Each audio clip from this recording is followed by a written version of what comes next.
time they ever came at me, which they said I will fight Devin. And then when he was saying, like, Devin was his guy. So I'm like, if Devin your guy, y'all gotta pay me now, extra, like, cause I already know what I'm coming over there. You feel me? I gotta get the knockout. If not, y'all gonna give it to him. So that's what made me like, oh yeah, I see what's going on. So now, give me 2 or 4 or 3 Ferraris. If not, ain't no point in me going over there. So Gervonta Davis was doing an interview, with Lil Yachty, all right? And I played the clip in the beginning of audio. Shout out to them. And he admitted, that I guess Dev, I don't remember them saying this, but apparently a lot of people in the comment section on Twitter were saying Bill Haney wasn't lying, that they reached out and they made an offer to Tank. And if you let somebody talk enough and you put a microphone or you allow somebody to talk enough, they're going to start telling on themselves and telling them. Real talk. It's the people who don't talk as much, they keep it short, simple, and sweet, it's really hard to read them.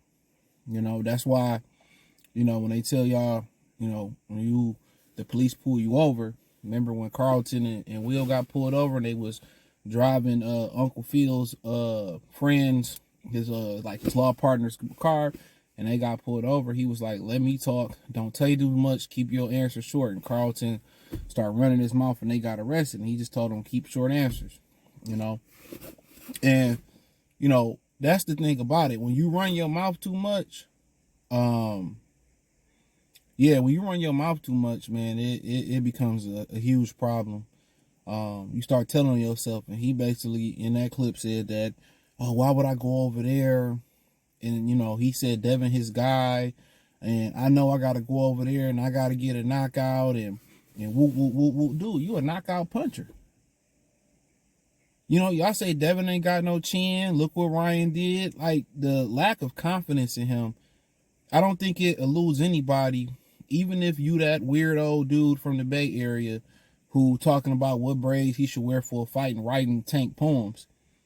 It'll lose nobody if we being logical that he lacks the confidence. He lacks the confidence. He lacks the confidence to be a great fighter. One thing in boxing is confidence. And I having high confidence ain't always the best thing, because if somebody can create a chip, usually it turns into a shatter. You know what I'm saying? But, he lacks confidence. It's simple as that. He doesn't believe he is as good as he say he is. And to be honest, and, this is something that needs to be talked about in video format. It's been a lot of fair scores over in Riyadh. In my opinion, it's been a lot of fair scores. It seemed like when you go over there, it's even Stevens. And people say, well, first Usyk and man, get out of here. It was a good close fight. The second fight wasn't close. So I don't really see a lot of atrocious scoring. And then they using AI scoring, and I agree with the AI scoring for the Usyk and Fury fight. So kind of looking at it in its entirety, I mean, he simply lacks the confidence. Oh, send me 2 or 3 Ferraris then. And that's just his way of not wanting to fight. It wasn't that, oh, I need 30, 40 million. I'm pretty sure the money were, oh, send me 2 or 3 Ferraris. And then, it's just to the point where, how can anybody co-sign this goofy ass nigga? He's scary. He's scary. And what is he scary about? Does he not believe in his skill? Does he not have a chin? Does he not believe he can compete at the high level? And everybody act like everything that Bill say is a lie. And everything that, a Tank say or Earl say or will come out of PBC mouth is the truth. There's lies and truths and pretty much at the same rate that everybody come out, everybody from Rick Glazer to Dan Raphael to, a lot of them dudes that report that, there's some lies and there's some truth into it. It's just what it is. When he said, they reached out for Turki to fight T.O. T.O. didn't want to fight. Everybody just, whatever it is with Devin Haney, everybody just believe the other person, no matter if he's a stone cold racist. And people still believe it was Devin Haney. Even Tank admitting to Lil Yachty that he ducked the fade. It wasn't that the money wasn't right. Oh, send me 2, 3, pricing itself out. Why would I send you 2 or 3 Ferraris? He's still saying that. And like I said, if he was such a vocal point in keeping the lights on at PBC, they still would be on Showtime. They wouldn't be on the brink of extinction on 1 year before their 10th year anniversary. If he was such a big fighter, he was such a big name, he brought the money like that and he carried it, man, I'm telling you, Mario Barrios wouldn't be fighting who the hell they say he could be fighting next. To save the company. So take it for how you want to take it, but to me, this no shame no more. People are literally not ashamed of what they did, and nor do they feel sorry for what they did. And USA boxing, it deserved to go over to Riyadh. It deserved to be an international sport, because you know what? This generation of US boxers, they just didn't want to compete. They all friendly. It really ain't no bad blood, and when it is, it's not enough bad blood to get in the ring. You know what I'm saying? It's never enough bad gloves, bad blood to make weight.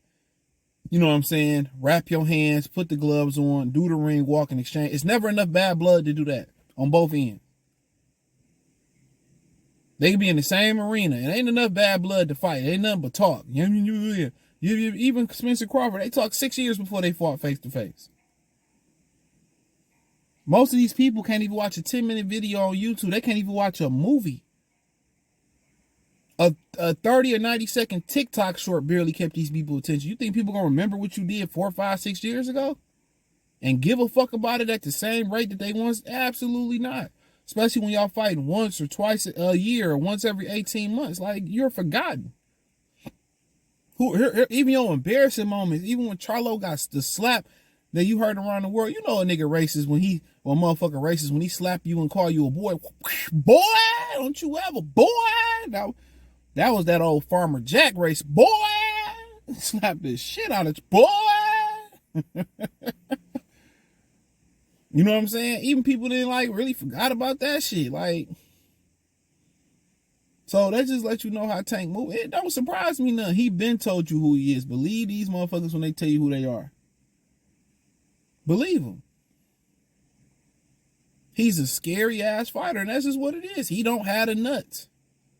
And I was listening to Coach Malachi show on Wednesday, and they was talking about why these fighters ain't as grim or gangster, or there's not as much bad blood as it used to be. You got to understand, a lot of these guys grew up in the same amateur system, and even when you talk about sports, and I thought that was an interesting question somebody brought up. Why? You talk about sports, most of these guys grew up in AAU teaming up with each other. So it's it should be no mystery that LeBron joined the Heat and, his homeboys, and Kevin Durant joined the Golden State Warriors with his homeboys, and they called him and didn't need help like he was motherfucking the Power Ranger or whatever. It's a lot of these guys, they grew up getting the opportunity to play with each other. They grew up, in the AAU, even if they didn't play on the same team, they stayed in the same hotel. They grew bonds. They met each other parents. Some people parents was like father figures. I mean, even going all the way back, Kevin Garnett visited Stephon Marbury in New York before they made it to the league. He was visiting, him from Chicago to New York. So, and, through basketball, so a lot of these dudes have relationships, going to football camps, 7-on-7 camps, and all this type of stuff. You grow close to these people. These people become like your brothers. Going across country, spending time with each other, so it's hard for me not to like you. And then when it wasn't this, this many camps, because they don't even train on their own no more. They all training in these group settings in the gyms and playing. Like back when you used to train by yourself, you ain't know that kid across town. Oh, they say, Kobe Bryant better than you, Rip Hamilton. Oh man, Rip got a nigga in Coachville that's better than Kobe. And they go out there, how can they really be cool? They trying to kill each other. They trying to fight for who the number one basketball player in Pennsylvania. True story. They trying to kill. And eventually through time, they have a bond.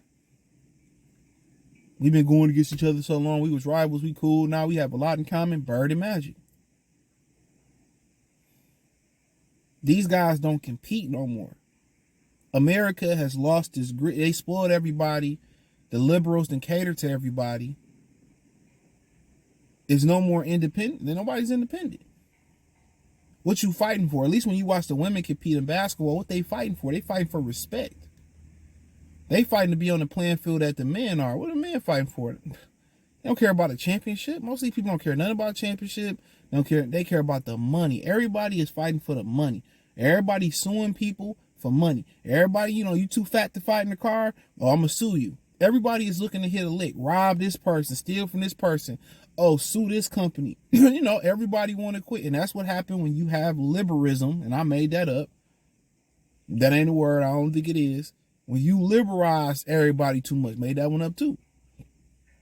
You create a soft society who needs something to depend on. There's no independency no more.